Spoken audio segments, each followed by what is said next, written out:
আসসালামু আলাইকুম, সবাইকে স্বাগত জানাচ্ছি আজকের বিশেষ পর্ব ধূপপানি ঝর্ণা। আমরা জানি আপনারা অনেকেই অপেক্ষা করছিলেন এই ধূপপানি ঝর্ণা পর্বের জন্য। আমাকে কেউ কেউ ইনবক্সের মাধ্যমে জানতে চেয়েছে যে আপনি কিছুদিন আগে ধূপপানি ঝর্ণা সম্পর্কে একটা পোস্ট দিয়েছিলেন, তো ধূপপানি ঝর্ণা নিয়ে আপনার ব্লগটা বা আপনার কন্টেন্টটা কবে আসছে। আমি জানিয়েছি খুব শীঘ্রই আমি আমার ধূপপানি মিশন নিয়ে আমার যে কন্টেন্টটা আমি তৈরি করেছি সেটা পোস্ট করব। আমার আজকের এই কন্টেন্টটা বা আমার আজকের এই ভ্লগটা কিছুটা বড় হতে পারে, প্লিজ অধৈর্য হবেন না, কারণ আমরা যেই পথ দিয়ে ধূপপানি ঝর্ণা গিয়েছি এবং ফিরে এসেছি, চারিদিকে এত মনোমুগ্ধকর দৃষ্টিনন্দন দৃশ্য, মানে কোনোভাবেই চোখ ফেরানো যায় না, ক্যামেরা বন্ধ করা যায় না। অনেক অনেক অনেক ফুটেজ কালেক্ট করেছিলাম, কিন্তু এত ফুটেজ তো আর পোস্ট করা সম্ভব না, তাই এগুলোকে ছোট করে ফাস্ট ফরওয়ার্ড করে আপনাদের সামনে উপস্থাপন করার চেষ্টা করছি। সো দয়া করে একটু ধৈর্য সহকারে আমার আজকের এই কন্টেন্টটি উপভোগ করুন। আমি এতটুকু গ্যারান্টি দিতে পারি, ঝর্ণাটা দেখার পরে আপনাদের মন আনন্দে ভরে উঠবে। যাত্রাপথে আমাদের প্রথম বিরতির স্থান ছিল বিলাইছড়ি বাজার। সেই বিলাইছড়ি বাজার থেকে আমরা সকালের নাস্তা সংগ্রহ করি। বন্ধু তারেক আমাদের জন্য অনেক কষ্ট করতেছে, সে এখন আমাদের জন্য সকালবেলার খাবার আনতে যাচ্ছে। এখানে আসলে পাওয়া যায় রুটি, কলা, ডিমবাজি, ডাল পরোটা, সকালবেলার ইউজুয়ালি যে খাবারগুলো আছে। তো ধন্যবাদ তারেক, তুমি আসো সাবধানে। এই হচ্ছে বিলাইছড়ি বাজার। এই বিলাইছড়ি বাজার থেকেই সকালের জন্য নাস্তা এবং সেই সাথে আরও কিছু খাদ্য সামগ্রী সংগ্রহ করে আবার আমি বোটে ফিরে যাই। বন্ধু তারেক অনেকক্ষণ পর আমাদের জন্য সেই কাদামাটি পাড়িয়ে এক বুক সাগর পাড়ি দিয়ে আমাদের জন্য খাবার নিয়ে আসতেছে।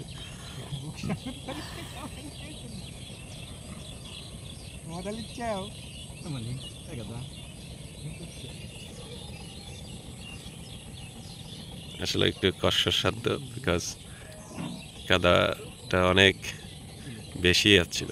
আর ডানে আমাদের সিদ্দিক ভাই, আমাদের বোট ড্রাইভার।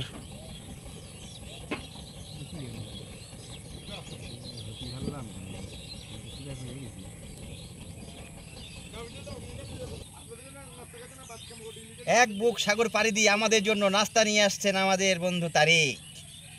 তাকে সহযোগিতা করছে আমাদের বোট মাঝি। জীবনের ঝুঁকি নিয়ে প্রাণের মায়া ত্যাগ করে গিরে ফানি পার হয়ে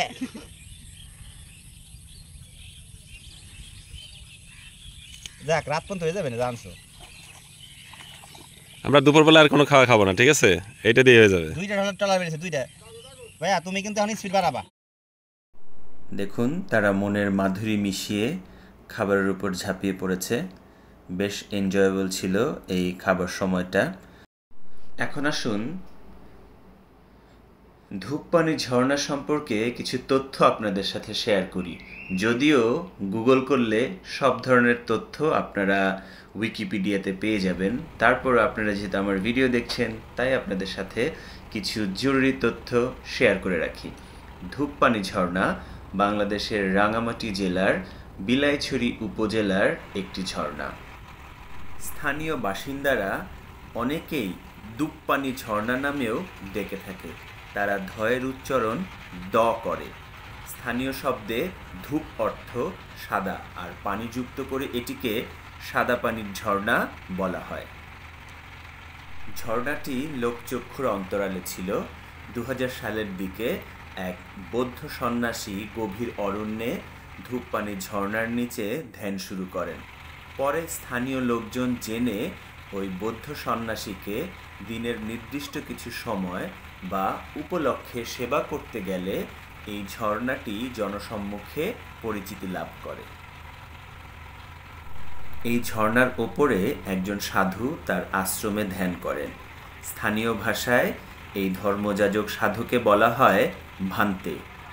এই 6 দিনে ভান্তে কোনো চিৎকার চেঁচামেচি পছন্দ করেন না। তিনি সপ্তাহের 6 দিন ধ্যান করে শুধু রোববারে খাবার খাওয়ার জন্য নিচে নেমে আসেন। তাই শুধু রোববারই ঝর্ণাটায় লোকজনের যাওয়ার অনুমতি দেওয়া হয়। তবে বর্তমানে এটি ভ্রমণ পিপাসুদের আগ্রহের স্থান হওয়ায় ঝর্ণার স্থানে অতিরিক্ত শব্দ না করার শর্তে স্থানটিতে সপ্তাহের অন্যান্য দিনও প্রবেশের অনুমতি দেওয়া হয়। বিশেষ নির্দেশিকা। বিলাইছড়ি উপজেলাটি পার্বত্য অঞ্চলের অংশ হওয়ায় স্থানটিতে বাংলাদেশের অন্যান্য অঞ্চলের মানুষের প্রবেশের ক্ষেত্রে ব্যক্তিগত পরিচয়পত্র কিংবা পাসপোর্টের ফটোকপি কিংবা যে কোনো পরিচয়পত্র সাথে থাকতে হয়, যা বাংলাদেশ সেনাবাহিনী ঠিক আছেন তো? কেমন শুরু সকল এলাকায় প্রবেশের অনুমতি দেওয়া হয়। দাম তো আমার ওর জন্য কিচ্ছু না, নিজের কথা করছে আর কি, নিজের প্রশংসা। কাদাময় রাস্তা, শুরুর রাস্তাটা ভয়াবহ, কারণ কয়েকদিন ধরে কন্টিনিউয়াস বৃষ্টি হচ্ছে। সেই সাথে পর্যটকও হঠাৎ করে প্রচুর পরিমাণ পর্যটক এই ধূপপানি ঝর্ণা দেখতে আসছে, যে কারণে এদিকে রাস্তার অবস্থা বেশ খারাপ। আমাদেরকে যেটা বলা হয়েছে প্রায় 2 ঘন্টা ট্রেকিং করতে হবে। আমরা এখন মোটামুটি কাদা পানির ভেতর দিয়ে যাচ্ছি, এর জন্যই বলছে 2 ঘন্টা। হ্যাঁ, নাকি খুলবো না চলে যাবো? চলে যাও। শুরুতেই আমরা একটা ভুল করেছিলাম, সেটা হচ্ছে 2 ঘন্টার ট্রেকিংকে আমরা 1.5 ঘন্টা বা 1 ঘন্টায় কমপ্লিট করার উদ্দেশ্যে খুব ফাস্ট দ্রুত যাত্রা শুরু করেছিলাম এবং আমাদের গাইড দাদাকেও বলেছিলাম, দাদা আপনি দ্রুত চলেন, কোনো টেনশন করবেন না, আমরা আপনার সাথে আছি। বাট কিছুক্ষণ পরেই আমরা বুঝতে পেরেছিলাম আসলে আমাদের এই সিদ্ধান্তটা ভুল ছিল। পাহাড়ি রাস্তায় ট্রেকিং করার সময় কখনোই তাড়াহুড়ো করা উচিত না। ধীরে ধীরে আমরা যদি সামনের দিকে এগিয়ে যেতে থাকি তাহলে আমাদের জার্নিটা স্মুথ হবে এবং আমাদের কষ্টটা অনেকটাই লাঘব হবে। কারণ একবার যদি আপনি দম হারিয়ে ফেলেন বা একবার যদি আপনার হার্ট রেটটা অনেক হাই হয়ে যায়, সেই অবস্থা থেকে কিন্তু আবার স্বাভাবিক অবস্থায় ফিরে আসাটা বেশ চ্যালেঞ্জিং। তো আমরা সমতলের পথ ধরে যে হেঁটে যাচ্ছিলাম, এই সমতলের পথটা যদি একটু স্মুথ হতো, মানে কাদাময় না হতো, প্রচুর বৃষ্টি হওয়ার কারণে এবং প্রচুর পর্যটক এদিকে যেহেতু যাতায়াত করছে, সেই কারণে প্রচণ্ড কাদাযুক্ত রাস্তা দিয়ে আমাদেরকে দীর্ঘ পথ হাঁটতে হয়েছে। এই কারণেও কিন্তু আমাদের অনেকটাই সমস্যা হয়েছে, আমাদের অনেক কষ্ট হয়েছে। যদিও রাস্তার দুধারের প্রাকৃতিক দৃশ্য ছিল সমতলে হাঁটার চাইতে পাহাড়ে ওঠাটা অনেক বেশি চ্যালেঞ্জিং ছিল, সেটা হচ্ছে জোক। আমরা জানতাম বা আমরা জানি যে পাহাড়ি রাস্তায় ট্রেকিং করার সময় জোকের ভয় থাকে, সেই জোক নিয়ে আমরা খুব চিন্তিত ছিলাম। তো আমাদের গাইড দাদা বলল যে না, আমাদের এই ট্রেকিং এর রাস্তায় বা আমাদের পাহাড়ে জোক নেই। যেহেতু আমরা গভীর জঙ্গলের ভেতরে প্রবেশ করছি না, তাই জোকের ব্যাপারে আমাদের গাইড দাদা আমাদেরকে একটা অভয় দিয়েছিল। তো সেদিক থেকে আবার আমরা একটু দুশ্চিন্তা মুক্ত ছিলাম। তো আমরা কিন্তু পাহাড়ি পাদদেশ ধরে সমতল রাস্তা শেষ করে এখন আমরা পাহাড়ের উপরে উঠছি এবং উপরে উঠতে উঠতে আমরা যখন ক্লান্ত হয়ে যাই, ক্লান্ত হয়ে আমরা আমাদের প্রথম যাত্রা বিরতিটা নেই। ভাইরা কোথা থেকে আসছেন? আমরা দেশের বিভিন্ন জায়গা থেকে আসছি। আচ্ছা, আপনার মনে হচ্ছে একটা ট্রাভেল গ্রুপ? না, আমরা হচ্ছে কলিগস। ও আচ্ছা, দেশের বিভিন্ন জায়গায় পোস্টিং, একই ব্যাচের লোকজন একসাথে চলে আসলাম। ওকে, দ্যাটস গ্রেট। আপনারা কোথায় জব করেন? আমরা আছি গণপূর্ততে। গণপূর্ত। আমি ঢাকায় থাকি। আমার আরও 3টা বন্ধু আসছে, ওরা ফরিদপুর থেকে আসছে। আমি ঢাকায় একটা স্কুলের teacher plus cricket coach. Chittagong থেকে সেই তেতুলিয়ার পঞ্চগড় পর্যন্ত, পঞ্চগড় থেকেও লোক আসছে। Wow, that's great. এক জায়গায় যায় ইউনিট করতে পারছে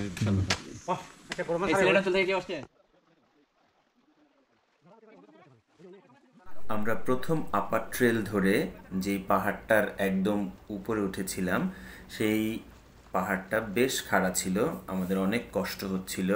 সো সেইখানে বিরতি নেওয়ার পরে আমরা যখন আবার ঝিরিপথ পেলাম, ঝিরিপথে পানির ভেতর দিয়ে যেতে যেতে আমরা কিছুটা স্বস্তি অনুভব করছিলাম, কারণ ঝিরিপথটায় পানি থাকে এবং যেহেতু পাহাড়ি পাথরের নুড়ি থাকার কারণে সেই জায়গা দিয়ে হাঁটাটা তুলনামূলক কাদা রাস্তার চাইতে আরামদায়ক এবং একটু পরিশ্রান্তি দিচ্ছিল আমাদের মনকে।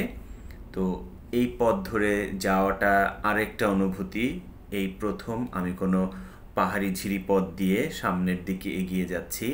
এই ঝিরিপথ শেষ করে আবার আরও একটা উঁচু পাহাড় আছে, সেই পাহাড়ের উপরে উঠে আবার ঝিরিপথ ধরে যেয়ে আরও একটা পাহাড়, মোট 3টা পাহাড় অতিক্রম করে এবং আরও একটা ডাউন ট্রেলে অনেক নিচে নেমে কিন্তু আমাদের সেই কাঙ্ক্ষিত ঝর্ণায় পৌঁছাতে হয়েছিল। তো এই পথগুলো বেশ সুন্দর, বেশ আকর্ষণীয়, অন্যরকম এক ধরনের, মানে এই যে যে একটা অনুভূতি, এই অনুভূতিটা ভাষায় প্রকাশ করা যাবে না। যাদের ভাষা জ্ঞান অত্যন্ত সমৃদ্ধ তারা অবশ্যই অনুভূতিগুলো ভাষায় প্রকাশ করতে পারবে, কিন্তু আমার এই সীমিত ভাষা জ্ঞান নিয়ে আমি এই অনুভূতি ব্যক্ত করতে পারবো না। এই অনুভূতি অনুভব করতে হলে অবশ্যই এই জায়গায় আপনাদেরকে যেতে হবে। তবে এই জিনিসটাও সবাইকে মাথায় রাখতে হবে, this is not so easy, very very tough job.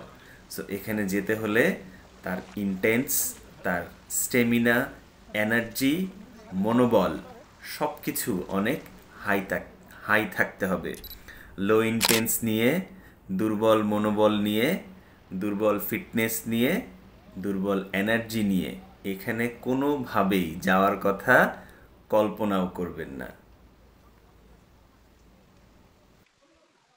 আমরা যেদিন ঝর্ণায় গিয়েছিলাম ওই দিনের আবহাওয়াটা চমৎকার রৌদ্রোজ্জ্বল ছিল, তবে রৌদ্রের তাপটা ছিল অনেক বেশি, সেই সাথে হিউমিডিটিটাও অনেক হাই ছিল, যার কারণে আমাদের প্রচুর সোয়েটিং হচ্ছিল, শরীর ডিহাইড্রেট হয়ে যাচ্ছিল।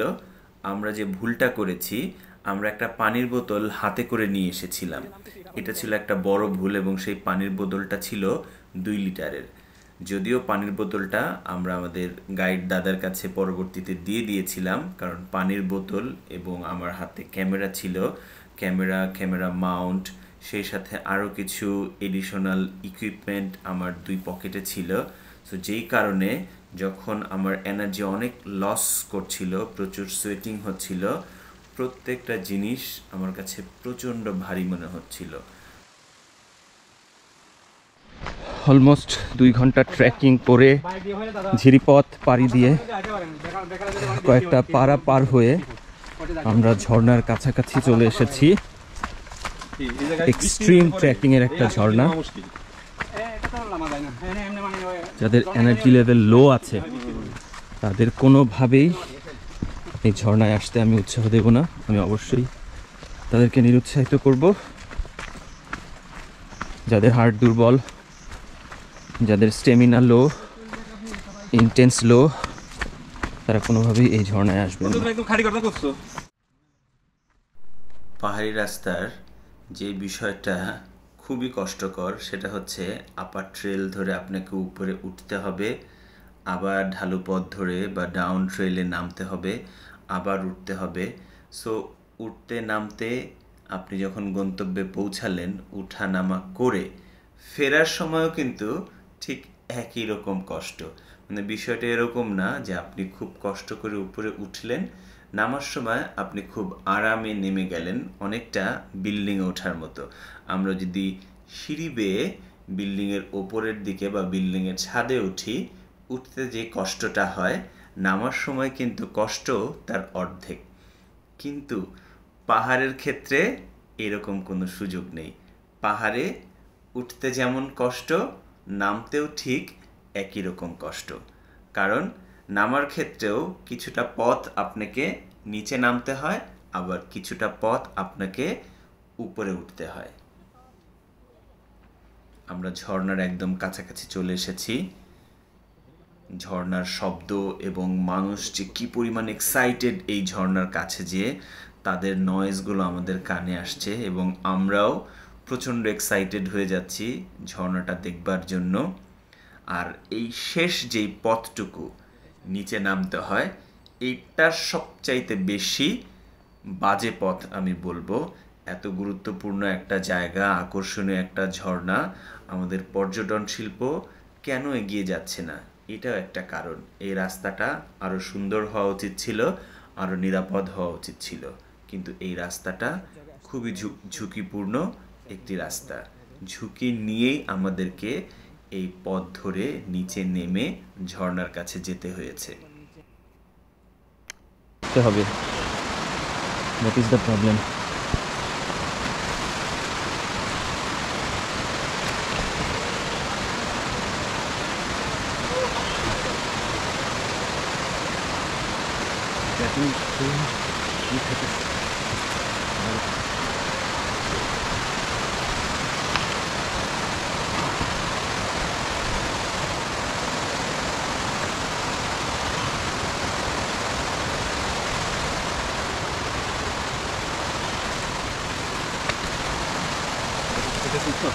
বৃষ্টি থাকলে তো এখানে আসাটা কোয়াইট ইম্পসিবল।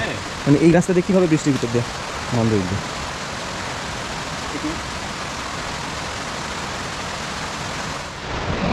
হার্ড মানে এক্সট্রিম, ভয়ঙ্কর।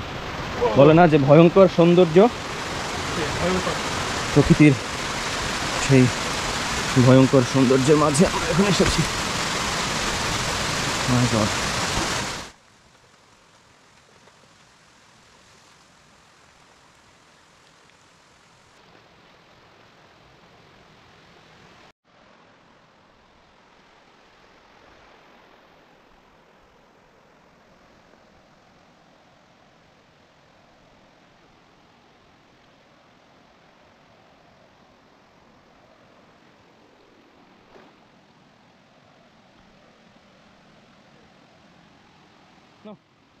ভিডিও করা যায় না।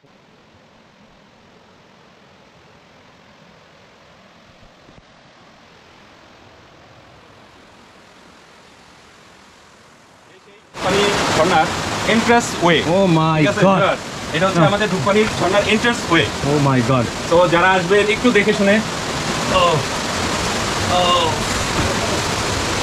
Very very careful.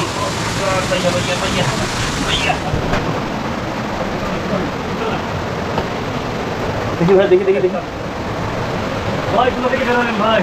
আর এই যে ধূপপানির সুরঙ্গপথ ঐতিহ্যবাহী।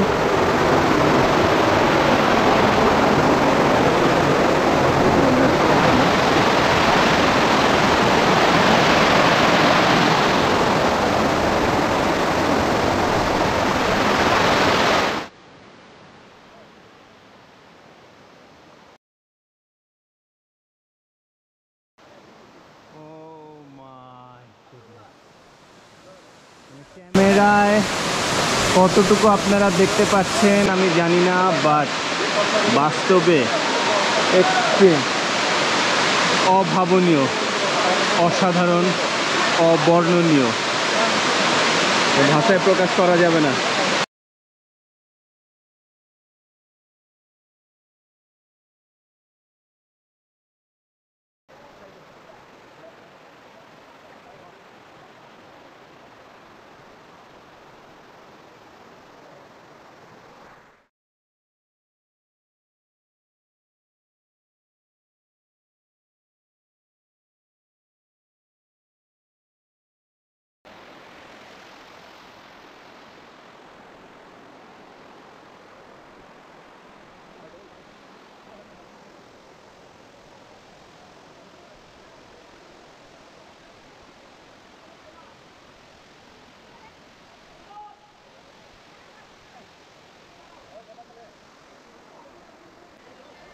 অনেক চড়াই উৎরাইয়ের পর অমানসিক পরিশ্রম শেষ করে যখন এই ঝর্ণার সামনে আসলাম, সমস্ত কষ্টগুলো যেন নিমিষে মুহূর্তের মধ্যে উধাও হয়ে গেল, আর মনের ভেতরে এক অন্যরকম প্রশান্তি কাজ করা শুরু করলো এবং বারবার মনে হচ্ছিল, মাঝপথে অনেকবার ভেবেছিলাম যে ফিরে যাই, এত কষ্ট আর নিতে পারছি না।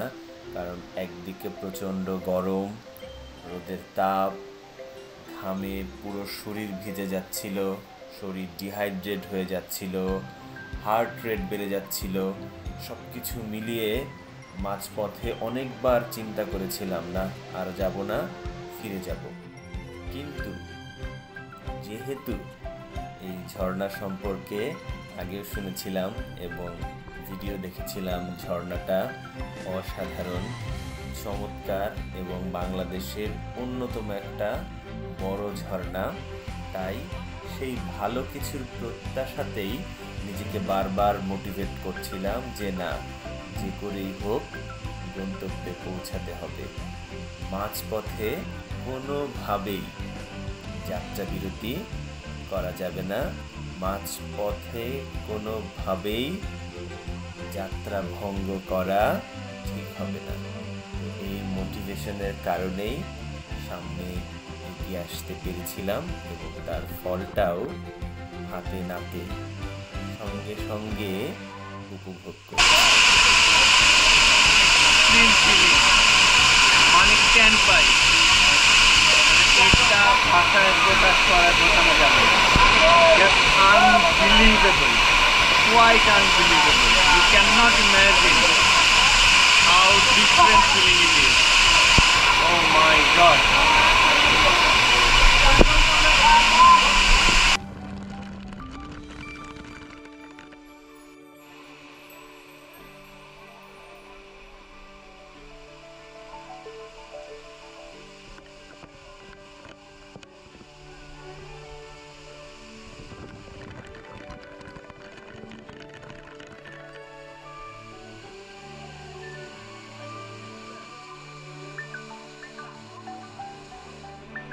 যারা ইয়াং, এনার্জেটিক, মনোবল সম্পন্ন এবং ঘুরতে ভালোবাসেন, ঝর্ণার প্রতি ভালোবাসা আছে, ঝর্ণার প্রতি আকর্ষণ বোধ যারা অনুভব করেন, তারা কোনোভাবেই এই ঝর্ণাটা মিস করবেন না।